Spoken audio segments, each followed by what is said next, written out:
Hello and welcome to this screencast on your literature review. Okay, so your literature review, in essence, it's the review of the research that you have conducted, okay, with a critical evaluation. The critical evaluation should be done in your footnotes as it doesn't impact on the word count. Now, I am going to go on about that in more detail, and also with regards to critical evaluation, I'm going to do another screencast that will help you in terms of how to critically evaluate your sources and the materials that you've researched. Now this is really important because it's part of AO2, so you have marks for this and it's the top marks require the critical evaluation. If you do not critically evaluate your research, you won't get top marks. So it's really important to keep that in mind when you are writing your literature review. As I said, I'm going to go on to a bit more about literature review now anyway. So it's a key component of the EPQ, which we know about, and it's also the part that most students struggle with the most and find the most difficult. So if before this screencast you're finding it really challenging and difficult, do not worry. Hopefully after this screencast you'll have a bit more of an idea of how to correctly produce your literature review. And with that being said, if you struggle, please do not hesitate to contact me with regards to your literature review. If we just go through the main process of what a literature review is, okay. So the aim is to explore and discuss issues with regards to the material that you have read, okay, that is specific to your question. This is also here to show you understand and have awareness of how your research works or fits into the overall field of study that you have. And it really is a creative process in terms of artifacts as well. So if you are doing an artifact, okay, you have to make sure that the choice you have made, this is the choices you've made in your creative process. Now you may also refer to your literature review when planning your findings, okay, so when you're doing your discussion, you can also refer to your literature review within that. So the main purpose of a literature review is reviewing the research you have conducted so far. Now these are the key features of your literature review, which for quite a few of you, I've already seen that you've already done this. So identify and deal with common issues, themes, areas of discussion with regards to your focused question. Now, this is when your literature review matrix comes really handy, i.e. that table you've created with the author, title of what they've, the title of the article or the website or the journal, and then the main discussions and findings within that. This is when this becomes really useful. So you've got to identify and deal with common issues. You should seek to break a topic or focus down into key parts. Now I'm going to talk about subheadings a bit later within this screencast, and subheadings are key for having a well-structured literature review. However, your literature review must start with aspects of your topic that will need definition. Okay, so if you need to define a certain thing within your topic, this is how we start our literature review really, okay. So your literature review will start with basically explaining what your focus is, what you're trying to find out, and then you'd go on to, so for example, I know we've got someone who's doing prison rehabilitation, so you would define what prison is, you define rehabilitation, and then you try and define or localise the term with regards to prison rehabilitation amongst your different countries that you're reviewing it with. Similarly, you may want to discuss human and brain interfaces and define human brain interfaces and where they first originally developed, where the ideas came from and what's happened so far. You need to be able to compare, contrast and evaluate the issues, research or themes, the concerns are relevant to your EPQ. Now this is the critical evaluation part, which it should be done in your footnotes, and as I've said, I am going to do a screencast on how to critically evaluate your sources. Okay, then finally you might point to how research themes or issues have developed over time, as well as the current state of the research. I have got some examples on this screencast with regards to literature review. Okay, so form the main discussion of your literature review by doing the following. Okay, first of all, define, explain and analyse the themes and issues, ideas that you have. Okay. Then use subheadings to make short sections for each part of your literature review, which will be about 200 to 300 words on each section. You should critically evaluate the sources material used in the footnotes. This is how you're scoring top marks for AO2.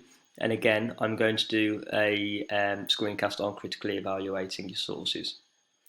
Then from this you can synthesize common themes, issues, proportions, if that helps, propositions, sorry, if that helps. And again, synthesize is basically drawing together and combining. Okay, and then finally you can compare and contrast themes, issues, propositions, and research outcomes. With regards to just a quick glimpse into critically evaluating sources, you may have 4 sources. 3 of the sources, so let's say 3 authors, may agree with each other, and the one author on their own may disagree. Now, if you're going to critically evaluate it, you need to understand the 3 authors that wrote the same thing could have some sort of bias in comparison to the 4th author that found something different. And that's something that you're going to have to discuss when it comes to critically evaluating your sources. However, as I said, I'll get onto that. So then you conclude your literature review by summarising and synthesising the main issues, themes, choices related to your topic area or focus. And then you finish by saying that having considered the literature material, so now that I've read all this research, I've considered all of this, I'll now turn to my discussion. Okay, and you'll be discussing issues raised by the research area, or in the case of an artifact, to creating your actual artifact. So headings and subheadings, okay, so these are crucial when it comes to your literature review and ensuring that it actually works. You need to make sure you're choosing the correct headings. So what to avoid when writing a literature review?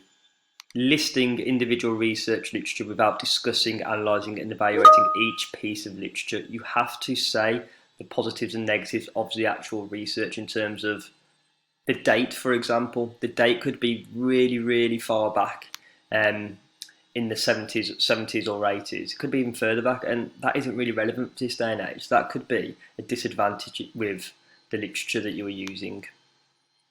Discussing each individual piece of research literature separately rather than in context. You should draw together research and literature based on common themes, issues or type of study. Please do not just go, this author says this author says this website says this says this. You need to say, this says this, similar to this person who says this. Now, this is the focus of my question because of this, if that makes sense. So you've got to combine it all together. Okay, so not linking the literature material to your own topic, as we just discussed, and research question. The literature selected must be relevant to your dissertation topic and be analysed and evaluated in the context of your specific research area. There is no point talking about, if your research project or your EPQ is discussing a comparison between different countries, there is no point discussing a country that you are not evaluating. So if you're doing USA, UK and New Zealand, for example, there's absolutely 0 point talking about Spain. No point whatsoever. It's got nothing to do with your focus. Your focus is America, England, New Zealand, or America, England, Norway. Don't bring into it other countries because you're not discussing those countries. And then finally, for dissertations and investigations, not linking your literature research review to this discussion section. So when you come to your discussion, you will be linking and talking about the literature that you've discussed within your literature review. So where to start? The best way to start the writing of your literature research review is to work out what the key issues that need to be covered for the reader to understand the issue or focus. So as I've said to you, I need to be able to understand the focus of your question, what you are trying to achieve, what you're trying to do. And then you've got your subheadings. And again, if you have your subheadings and you're not confident with them, please just email me to them and I'll get back to you as soon as possible with regards to kind of evaluating them to see if they are appropriate or not. Okay, so here are some examples. Okay, so this is what someone had last year. How far has social media had a decisive impact on recent US presidential elections? So how they split it up was, so these subheadings were used. What is the US presidency? So they did a piece on what US presidency is, about 200, 300 words. Then US presidential elections, the process of it all. Then the recent history. Then they went through what is social media, the history of social media, how might social media impact on election, social media and recent US presidential elections. That would be their sole literature review. And then what they find is, for their discussion, they'll talk about what they have found within this. So the history of social media was this, and this. This is how it might impact on presidential elections. However, I found that this, and this, if that makes sense. So you're discussing your literature review within that. And then for an artifact, so last year a student produced their own animated non-dialogue story to explore the impact this had on the narrative, and how they set up theirs was, what is a non-dialogue story? Some famous examples of it: narrative techniques, animation techniques, options for creating and editing the animation, the story, and evidence of the production creative process. And then, given this an artifact, we need description, explanation, and images, illustrative material for the creative process.